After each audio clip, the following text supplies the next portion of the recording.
안녕하세요. 글로벌TV 신랑학교입니다. 오늘은 어느 한배 기혼자분이 국제결혼에 대해서 말한 썰 하나를 소개합니다. 세상 이치가 노력 없이 얻어지는 것이 없다는 말이 있습니다. 궁즉통, 통즉변, 변즉구. 막히게 되면 통하게 되어 있고, 통하게 되면 변하게 되어 있고, 변하게 되면 오랫동안 지속될 수 있다. 저는 우선 이런 말을 드리고 서두를 꺼내고 싶습니다. 사람마다 여건은 다르지만 나이가 들어갈수록 여성을 만날 기회가 줄어드는 것은 사실입니다. 그래서 국제결혼으로 방향을 틀어서 국제결혼을 선택하시는 분들도 있습니다. 다만 나이가 들수록 만남의 기회가 적어지는 것은 어쩔 수 없다지만 나에게 온 기회를 잘 살리는 방법은 사실 또 다른 이야기입니다. 그래서 오늘은 그 기회를 잘 살리는 방법에 대해서 이야기하고 그 관계를 계속 유지하는 방법들이 무엇이 있는지 알아보겠습니다. 1. 통하는 여자를 만나기 쉽지 않다. 많은 분들이 베트남 여성과 국제결혼을 고려할 때 한국말을 잘하는지 먼저 생각하고 한국말을 잘하면 대화가 잘 통할 거라 생각하는 분들이 많습니다. 그런데 사실 한국 여성과 대화가 안 통해서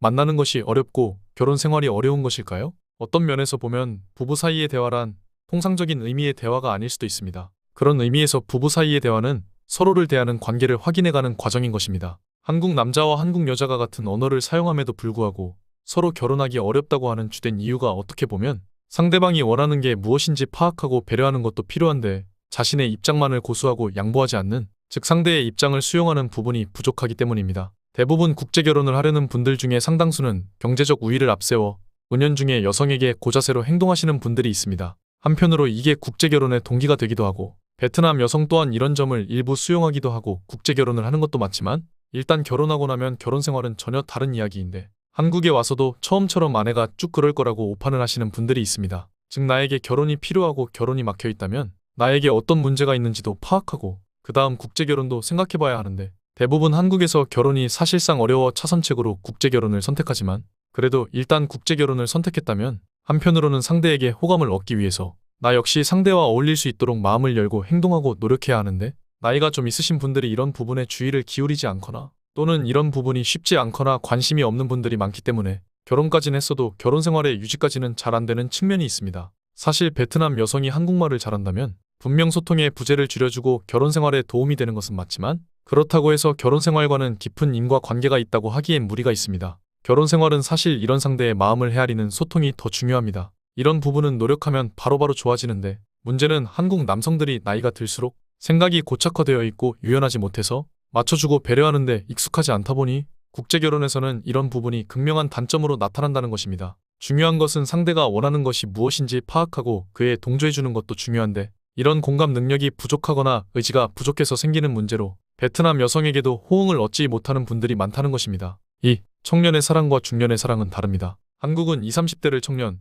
40, 50대를 중년이라고 합니다. 하지만 베트남 여자들은 30대만 되어도 스스로 중년이라고 생각하는 분들도 많습니다. 한국과 베트남의 결혼 정년기가 대략 15년 이상 차이가 나다 보니 베트남 여성도 한국 남성과 결혼을 고려할 때 어느 정도 나이 차이를 고려하는 경우가 많습니다. 주변에 한국 사람과 결혼한 지인이 있어 베트남 국제결혼에 대한 이해도가 있는 여성은 양국 문화에 대한 적당한 이해와 함께 동기부여가 될 것이고 막연하게 한국은 부자나라, 한국 남성은 부자라는 생각으로 한국에 오는 베트남 여자들은 좌절하는 여자들도 많을 것입니다. 베트남 여자 입장에서도 한국 남자를 만날 때 어느 정도는 조건을 우선시하기 때문에 한국 남자를 만나는 것인데 한국 남자들 중에 과연 몇이나 베트남 여자의 마음을 헤아리고 결혼할지 싶습니다. 한국 남자 입장에서 그나마 결혼이 덜 까다로워 국제결혼을 선택한 것이고 베트남 여자 입장에서는 경제적인 조건 때문에 국제결혼을 선택하는 것이 일반적인데 이 사이의 간극은 소통 그리고 공감 통해서 신뢰를 형성해 나가는 것이 최선입니다. 다만 중년이 될수록 이런 부분에서 예전 같지 않은 것이 아무래도 공감을 이끌어내는 것이 쉽지 않은 부분입니다.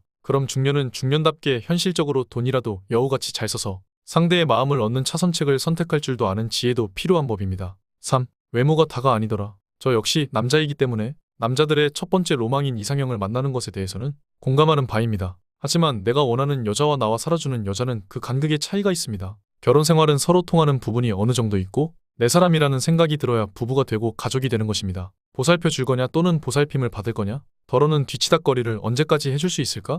이런 생각은 해보셨는지요? 요즘 베트남 여성이 까다롭다, 눈이 높다고 하시는 분들도 있는데 그 말을 하시는 본인이 과연 자신의 나이와 경제력에 비해서 너무 높은 타겟을 원하는 것이 아닌지도 생각해볼 부분입니다. 중년이면 중년에 맞는 품위와 언행, 그리고 경제적인 배려도 수반되어야지만이 그에 걸맞는 좋은 여성도 만나는 것입니다. 예를 들어 베트남에서 괜찮은 미모의 여성은 한국 남성들이 생각하는 것보다 사회적인 지위가 있는 편입니다. 그런데 한국 남성들이 여성들의 이런 경제적인 부분에 대한 기대치를 간과하시는 분들이 있습니다. 즉 처음부터 자신의 상황에 맞는 자신을 보완해줄 여성을 만나야 하는데 대부분 외모에만 치우쳐 서로에 대한 배려가 부족한 선택을 하고서 나중에 국제결혼 후 후회를 하시는 분들이 더 많습니다. 대부분의 한국 남성들이 결혼의 여러 조건에 대한 고려 없이 외모 위주로 접근하다 보니 아내가 왜 나와 결혼했는지에 대해서 잊고 결혼 생활을 하는 분들이 많습니다. 사실 이 부분이 국제결혼의 가장 큰 실패 요인이기도 합니다. 솔직히 아름다운 여성, 그 중에서도 남성들이 선호하는 잘 갖춰진 여성을 만날 때는 그에 따르는 부대 비용도 감수해야 하는 것이 현실인데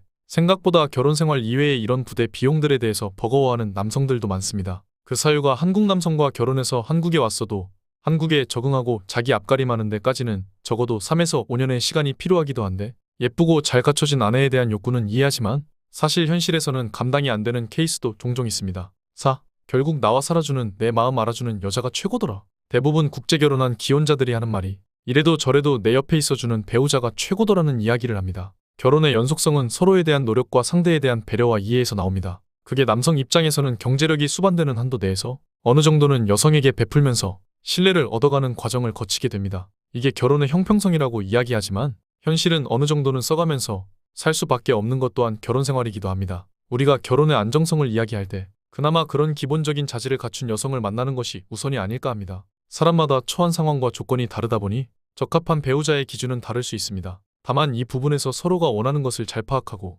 서로 수용할 자세가 있는지 잘 살펴야 한다는 것입니다. 결론적으로 말해서 나를 배우자로 인정해주고 나를 수용해주는 여성이 최고인 것이지 내가 원한다 한들 받아줄 마음이 없는 일방통행의 짝사랑은 의미가 없다는 것입니다. 제 주변에도 나이 많이 드신 형님들이 20대의 절정의 미녀와 결혼하는 케이스가 몇 분 있었습니다. 그런데 그 형님들, 그 절정의 미녀들이 한국에 진출하는 징검다리만 되었을 뿐이지 현재 그 결혼 생활을 유지 중인 분들은 없습니다. 대부분 그 절정의 미녀들은 몇 년 가지 않아서 베트남으로 돌아가거나 다른 젊은 남성과 재혼하는 사례가 대부분입니다. 그 절정의 미녀들이 처음부터 다른 남성과 차선책을 생각하고 한국에 온 것은 아닙니다만 나이 차이라는 현실의 벽이 너무 높아서 결국 다른 선택을 하게 되었다는 이야기도 하더군요. 오늘 이야기는 여기까지입니다. 감사합니다.